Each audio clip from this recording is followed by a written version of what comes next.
Have you lost any confidence in Josh Heupel as far as being one of the upper tier coaches in the nation? Definitely. The Florida game, I lost some confidence in him. I mean, going into this season, I consider him to be one of the best offensive coaches in college football. And that's based on his track record. You can't argue with that. You don't change that over a bad game in the swamp or even a struggling performance against Austin P. Uh, but I don't know what he was thinking in the second half. Obviously, he lost confidence in Joe Milton. Obviously, he has little confidence in his offensive line, but you still got to go for it. You got to go down swinging. Milton was able to hit Brew McCoy on one touchdown pass, but it just keep running the ball while like clock's running too. Uh, it was almost as though he was playing to keep it close. Um, so I was baffled by that. That and now we've had back-to-back games, consecutive games in which this doesn't look like a Josh Heupel offense. And maybe I was too praiseworthy of him initially, but we have going into those two games, we had 27 games of evidence. I never thought I would see a Josh Heupel offense look the way Tennessee's did against Austin P, and certainly not in the swamp. He kind of had that deer in the headlights look on the sidelines, like, I got no answers for this. And maybe he really didn't, but yeah, so that affected my confidence level in. Caleb, let me go to you. Confidence level dropped in Josh Heupel?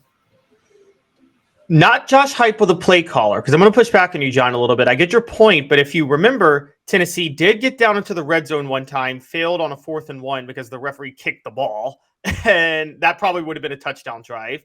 Their final drive, there was a pass interference penalty. There was that blindside block on McCall and Castles on another one. Brew McCoy drops a 3rd down pass. So, yes, he stuck with the run, but Tennessee still had enough possessions where they moved the ball where they should have scored on to win that game in the 4th quarter.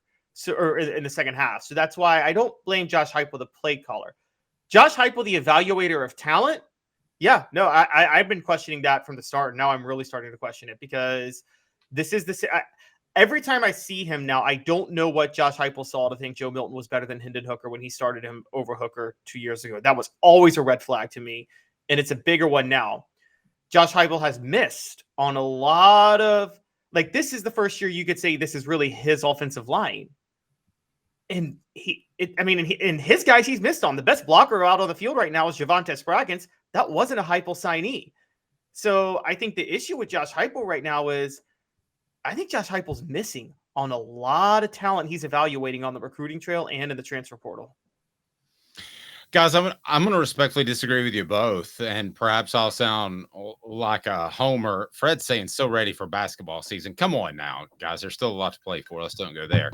But I've lost no confidence in Josh Heupel for this reason. I think innately he is going to be a great offensive mind. I don't think there's any question about that. I think he's stuck with a quarterback that's not a good fit. I will fault him for falling in love with him, just like Caleb said. But I had that same thought before the season started. So my confidence level has not dropped whatsoever in Josh Heupel. I will say this, guys. I think Cooper Mays and Keenan Pili, because of the way they were set to call the plays on both sides of the ball, are two of the worst guys you could have lost. I would argue you'd rather lose Joe Milton than you would either of those guys. And I don't really think Nico's ready to play, which we'll get to. But fellas, I don't know about giving a pass, so to speak, but I think Tennessee's able to run the ball against Florida if they've got Cooper Mays in there. Dan says Heupel did not get stupid overnight. John, I'm not saying he got stupid. I just pretty much thought he was invincible against as a play caller and with his offense.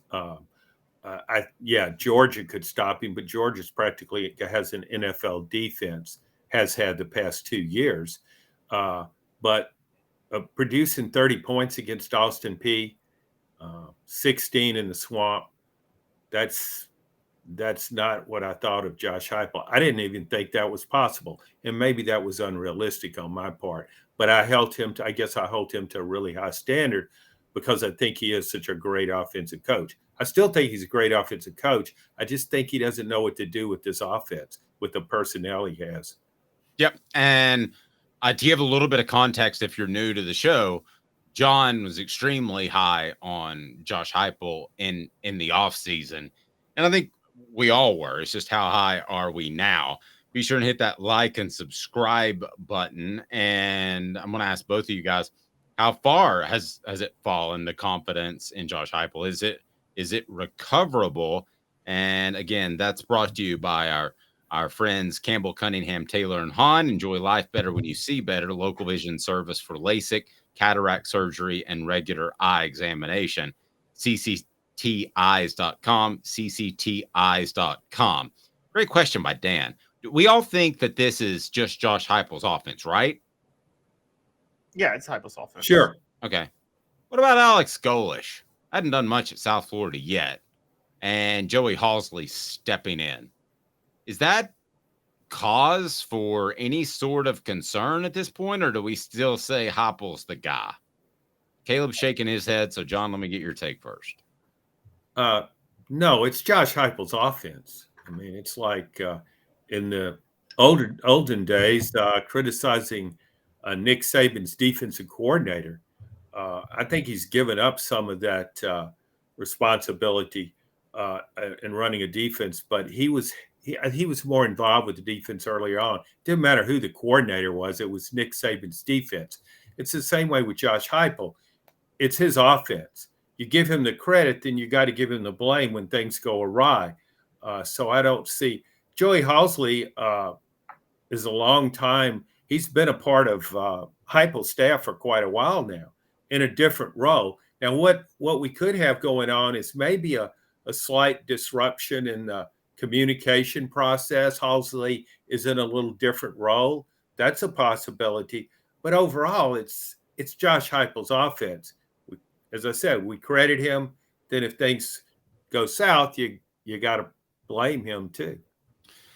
Agreed. And I will say this. So if my confidence level has dropped a little bit in Josh Heupel, which I said it hasn't, but even if it has, I didn't have 100% confidence in Nick Saban before he won 6 championships at Alabama. And the reason was I thought there were times that he sat on leads in the second half, John. So no coach is perfect.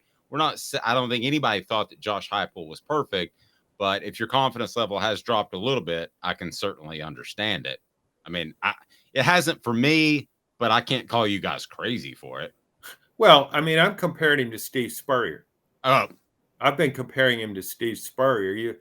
Now, may I say this, John? In all fairness, Steve Spurrier fell in love. The 2001 game is a prime example. Tennessee fell too in love with throwing the football and putting up big numbers when he could have just throttled down and ran the football and won that game. Yeah, I mean, you can always find a game where somebody is not at the best, just as you can a player. Still, though, I just got back-to-back games, the way Tennessee's offense has looked. When I compare those 2 games to the previous 27 games, those games did not look like a Josh Heupel offense. If I didn't know this were Tennessee and this were Josh Heupel coaching, I would say, no, that's somebody else. It just didn't look like a Josh Heupel offense. Yep. Well, And let me push back on the Spurrier thing, though, for a minute, because just quick trivia for you guys. Spurrier's 3rd year at Florida was 1992 at Tennessee. Anybody want to guess how many points he scored at Tennessee that year? when he was at Duke? 7. No, when he was at Florida. 3rd year at Florida was 92. 14. They lost 31-14 in that rain-soaked game. A week later, he lost 30-6 to Mississippi State. So Steve Spurrier, the offensive genius, in his 3rd year, Florida was off to a 1-2 start and had scored 14 points and 6 points against Tennessee and Mississippi State. And by the way, Spurrier's first game at Tennessee, when he was with Florida, he scored 3 points and lost 45-3, 1990. The 92 game, some people will say that the greatest memory of that game is the Tennessee win or Ernest Graham getting the running back for Florida, getting cups thrown at him. I will say it was a surprise rain, and it wasn't supposed to rain. So a lot of the co-eds in the first game that I attended as a student were wearing white shirts. That was my greatest memory. I was like, this college thing, hell, this is for me. I mean, this is absolutely for me. I mean, I'll let John comment on that. Every young lady in the student section, and I was 18 at the time, so it's okay.